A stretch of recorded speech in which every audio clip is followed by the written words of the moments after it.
साथियों, आज की इस इम्पोर्टेंट वीडियो में आप सभी का स्वागत है। फिटर फाइटर चैनल आप सभी आईटीआई वाले बच्चों की मदद करता रहता है। तो आज हम उसी तारतम्य लेकर आए हैं कि जो भेल का आर्टिजन का स्किल टेस्ट होना है, तो उसमें एक कॉपी लिखी जाती है। तो उस हम कॉपी को कैसे लिखें, यानी कॉपी लिखने की एक छोटी सी ट्रिक होती है। तो उस कॉपी को हम कैसे लिखें, तो ये मैंने एक प्रोफार्मा टाइप का बनाया है। उसमें मैं एक मॉडल पीस लेकर के आपको बताऊंगा कि इस मॉडल पीस से हम कॉपी को कैसे लिख सकते हैं, इसमें टूल कैसे लिखना है, उसकी हेडिंग कैसे डालना है। तो अगर इस तरीके से आप कॉपी लिखेंगे तो आपके ज़्यादा से ज़्यादा नंबर आ सकते हैं। तो हम चलते हैं उसी पर और आपको कॉपी लिखना बता देते हैं। जब तक यदि आप फिटर फाइटर चैनल पर नए आए हो तो फिटर फाइटर चैनल को जरूर सब्सक्राइब करें, क्योंकि इससे आपको मदद मिलती रहेगी। जैसे इस तरीके का आपको स्किल टेस्ट में फिटर वालों को इस तरीके का बना के दे दिया जाएगा कि आपको इस तरीके का पीस बनाना है एक पेपर में। अब वो आपको पेपर में डायमेंशन दी जाएगी, आपको डायमेंशन के हिसाब से जो आपको जॉब के लिए जो मटेरियल दिया जाएगा वो मटेरियल प्योर एकदम चौकोर टाइप का होगा। उसमें आपको ये काट पीट कर सब बनाना पड़ेगा, लेकिन आपको ये डायमेंशन दी जाएंगी जो डायमेंशन लिखी हुई हैं। लेकिन मैं ये नहीं कह रहा हूँ कि यही ऑब्जेक्ट आएगा, इसके अलावा L piece, T piece, triangular या किसी भी आकार में आ सकता है। तो मैं इसको यानी कि एक प्रकार का मॉडल के तौर पर आपको बताऊँ। इस तरीके से पेज में बना के आपको दे देंगे या किसी बोर्ड पर आपको बना देंगे जहां आपका स्किल टेस्ट हो रहा होगा। तो ये फिटर वालों के लिए है। इलेक्ट्रीशियन वालों के लिए क्या होगा, इलेक्ट्रीशियन का जैसे उनमें switch connection, fan connection, parallel series connection, ये सब उनको दिया जाएगा, वो इलेक्ट्रीशियन वाले जानते होंगे। तो उनको कॉपी को कैसे लिखना है मैं अभी आपको आगे बता देता हूँ। इस तरीके का देखिए मैं बताता हूँ। एम जो रहेगा, एम इंग्लिश में लिखा हुआ एम, इसको हम उद्देश्य कहते हैं। तो अगर हिंदी में लिखेंगे तो हिंदी में इसको उद्देश्य लिखना है, एम को। ठीक है ना।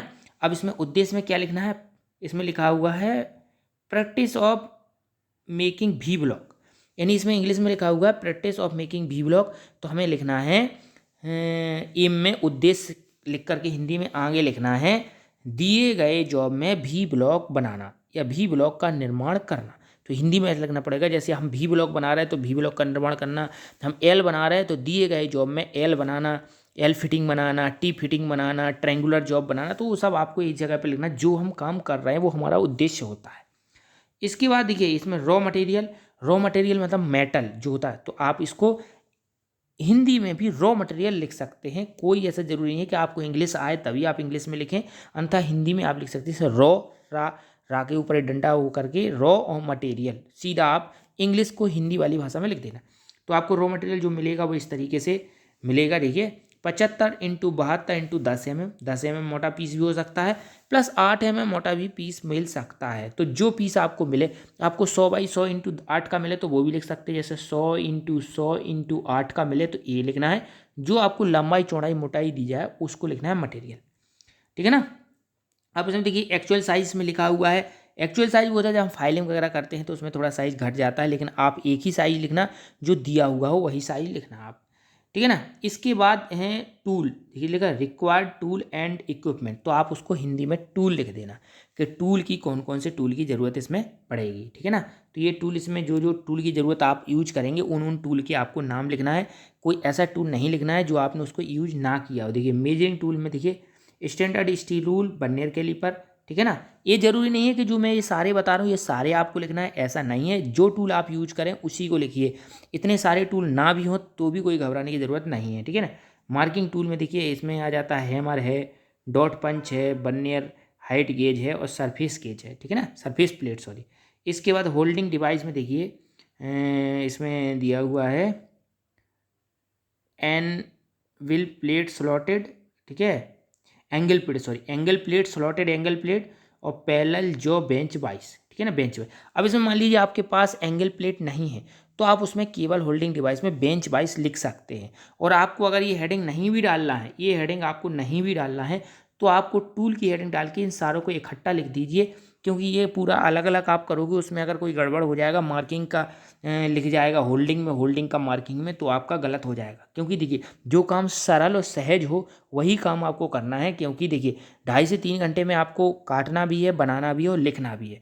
तो जो सरल तरीका होगा, आपको टूल डाल के सारे जो जो टूल आप यूज करें हैं नॉर्मल वाले, देखिए मैं आपको नॉर्मल टूल बता देता हूँ। देखिए जब आप जॉब लोगे तो उसको 90 डिग्री में बनाओगे तो उसमें देखिए सबसे पहले आपको जो है ट्राई स्क्वायर की ज़रूरत पड़ेगी, मेजिंग टूल में स्टील रूल की ज़रूरत पड़ेगी, आपको चॉक पाउडर की ज़रूरत पड़ेगी, ब्रश की ज़रूरत पड़ेगी क्योंकि चॉक पाउडर से हम वो करेंगे।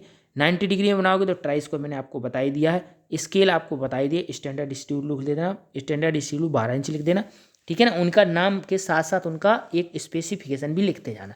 इसके बाद आपको फाइल चाहिए पड़ेगी, तो एक दो फाइल के नाम लिख देना, flat file, triangular file, flat file का ग्रेड भी लिख देना, ठीक है ना। कि जो है सेकंड कट, ठीक है ना, सेकंड कट ग्रेड की फाइल का flat file second cut 12 inch, इस तरीके से आपको लिखना। Triangular file, half round file जो आपने यूज की हो, मान लीजिए आपका ऐसा कोई ऑब्जेक्ट आया उसमें हाफ राउंड का यूज नहीं है और आप टूल में हाफ राउंड डालोगे तो फिर आपकी बात पकड़ में आ जाएगी कि आप रटे हुए हैं। तो आपको जो जो टूल यूज करना है उसी का आपको लिखना है, टूल की पूरी लिस्ट बना देना है। और अगर छोटा मोटा कोई टूल छूट भी जाए तो उसमें टेंशन लेने की बिल्कुल भी ज़रूरत नहीं है। मुझे ऐसा लगता है कि इस प्रैक्टिकल में ये अलग अलग जो लिखा हुआ है इससे आपकी दिमाग की टेंशन बढ़ जाएगी, तो आप ये अलग अलग ना लिखें, ठीक है। मेरे पास लिखा हुआ है इसलिए मैं आपको बता दे रहा हूँ। इसके बाद देखिए ये इसमें क्या है, ऑपरेशन जो जो अपन ने करे हैं इन ऑपरेशन को लिखना है। ऑपरेशन इसमें लिखना है वर्किंग स्टेप्स, इसको हिंदी में लिखेंगे ऑपरेशन या कार्यविधि, ठीक है ना, इसको हम कार्यविधि कहते हैं। तो कार्यविधि डाल के लिखना है आपको, और कार्यविधि डाल के अगर किनारे पर देखिए ये चीज़ अगर आप बना दे तो बेस्ट है, अगर नहीं भी बनाएंगे तो उसमें भी कोई दिक्कत नहीं है। जो किनारे पर ये बनाया हुआ है इसको अगर नहीं भी बनाओगे, क्योंकि ये चीज़ अगर बनाओगे तो आपका टाइम बहुत ज़्यादा लग जाएगा, तो आपको बनाना नहीं है, आपको ये सीधे सीधे स्टेप लिखते जाना है। जैसे पहले कोई ऑब्जेक्ट आपको मिलेगा इस तरीके से, तो इसकी दो भुजाओं को आपको 90 डिग्री में बनाना पड़ेगा। तो ये आप सबसे पहले लिखेंगे, दिए गए जॉब के साइज को सबसे पहले चेक किया, या इसमें ये भी लिख सकते हैं कि दिए गए जॉब के साइज को हमने स्टैंडर्ड स्टील रूल से चेक किया, फिर हमने चेक कर लिया। दूसरे नंबर पे चेक करने के बाद फिर हमने इसकी दो संलग्न भुजाओं को दूसरे नंबर में लिखेंगे हम, कि इसकी दो संलग्न भुजाओं को हमने 90 डिग्री में बनाने के लिए 22 में बांधा और फाइल किया, और ट्राई स्क्वायर से बार बार हमने फाइल करते हुए चेक किया। तो इस तरीके से जो जो हम काम करेंगे उसी काम को आपको कार्यविधि में लिखना है। ठीक है, अब आप कहोगे कि भैया हम कैसे कैसे करेंगे, आप लिखना बता दो। भैया आप ही बताइए, आप जैसा काम करोगे, आप जो काम करोगे वैसा ही तो लिखोगे। अब मैं जैसे करूँगा मैं वो अपने तरीके से लिखूँगा, तो यदि आप प्रैक्टिकल को रटोगे तो आपका गलत हो जाएगा। आप जैसा काम करोगे आप उस तरीके से लिखोगे। मैंने आगे का आपको बता दिया। सबसे पहले लिखना है उद्देश्य, सबसे फर्स्ट नंबर पे क्या लिखना है आपको, सबसे फर्स्ट नंबर पे लिखना है उद्देश्य, ठीक है। और उद्देश्य में लिखना है दिए गए जॉब में टी फिटिंग बनाना, दिए गए जॉब में एल फिटिंग बनाना। फिर दूसरे नंबर पे लिखना है आपको मेटल, ठीक है ना, मेटल, मेटल में आपको बता दिया जो जो मिलेगा 80/80 का मिलता है, 80/80 इंटू 10, तो ऐसे mm लिख देना, ठीक है। तीसरे नंबर पे आपको लिखना है टूल, ठीक है, टूल के नाम लिख देना, स्टैंडर्ड स्टूल, ट्राई स्क्वायर, ठीक है ना, चौक पाउडर, इसके बाद flat file, half round file, hammer, punch, फिर इसके बाद हेक्सा ब्लेड, ये टूल लिख देना। इसके बाद चौथे नंबर पे आपको लिखना है कार्यविधि। चौथे नंबर पे क्या लिखना है आपको, कार्यविधि, ठीक है ना। ये मैंने स्टेप आपको बता दी, थोड़ा सा गाइड कर दिया है, ठीक है। चौथे नंबर पे हम जब कार्यविधि लिखेंगे तो ये पूरी कार्यविधि इस तरीके से आपको लिखते चले जाना है, जैसे जैसे आपके वर्किंग स्टेप रहेंगे, ठीक है ना। इसके बाद आपको लिखना है लास्ट में 5वें नंबर पे सावधानियाँ। क्या लिखना है, सावधानियाँ। अब सावधानियाँ कैसे बनेंगी, तो मैं आपको बता दूं, सावधानियाँ कार्यविधि से ही बन जाती हैं। जो कार्यविधि होती है वही सावधानी है। जैसे अभी मैंने कार्यविधि में पहला पॉइंट बताया था कि दिए गए जॉब को स्टैंडर्ड स्टूल रूल से चेक किया, ठीक है, कार्यविधि थी। अब इसको सावधानी में बनाना है नंबर 1, तो हम इसको लिख देंगे कि किसी भी जॉब को बिना चेक किए हुए बनाने के लिए स्टार्ट नहीं होना चाहिए। पहले हमें उसे स्टील रूल से चेक कर लेना चाहिए, उसकी डायमेंशन चेक कर लेना चाहिए। इसके बाद दूसरे नंबर पे हो जाएगा, ठीक है ना। तो दूसरे नंबर में मैंने बोला था कि दिए गए जॉब की दो संलग्न भुजाओं को 90 डिग्री में हमने क्या किया, फाइल से बनाया और ट्राई स्क्वायर से चेक किया। ये कार्यविधि का पॉइंट था, ठीक है ना। तो कार्यविधि का जो पॉइंट था तो उसी को हम सावधानी में कैसे बनाएंगे, तो उसको लिखेंगे कि दिए गए जॉब की दो भुजाओं को बिना 90 डिग्री में बनाए हमें कभी भी जॉब पर मार्किंग नहीं करनी चाहिए। तो जो कार्यविधि होती है उसी से जो गलतियां होती हैं या गलतियां होने का जो चांस होता है उसी को हमें सावधानी में लिख देना। तो 5वां पॉइंट हो जाएगा सावधानियाँ, ठीक है ना। इसके बाद 6वां पॉइंट इसमें देखिए हो सकता है शायद हो, इसमें 6वां पॉइंट नहीं है।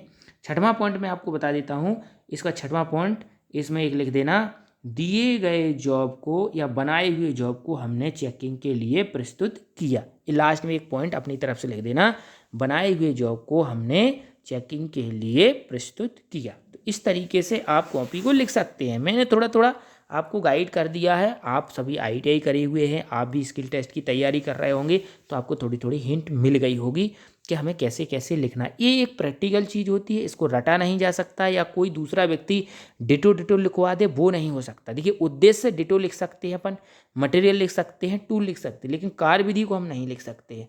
कार्य विधि कैसा जॉब आता है, ट्रायंगुलर आता है तो उसकी कार्य विधि अलग होगी, स्क्वायर आता है उसकी कार्य विधि अलग होती है, एल फिटिंग आता है उसकी कार्य विधि अलग होगी। तो दोस्तों, इस तरीके से आप स्किल टेस्ट की कॉपी लिखना सीखें, मस्त रहें, बिंदास रहें, और हमारे चैनल फिटर फाइटर से जरूर जुड़े रहें। आज के लिए इतना ही, अगला वीडियो हम अपलोड करेंगे। जय हिंद, जय भील, जय भारत।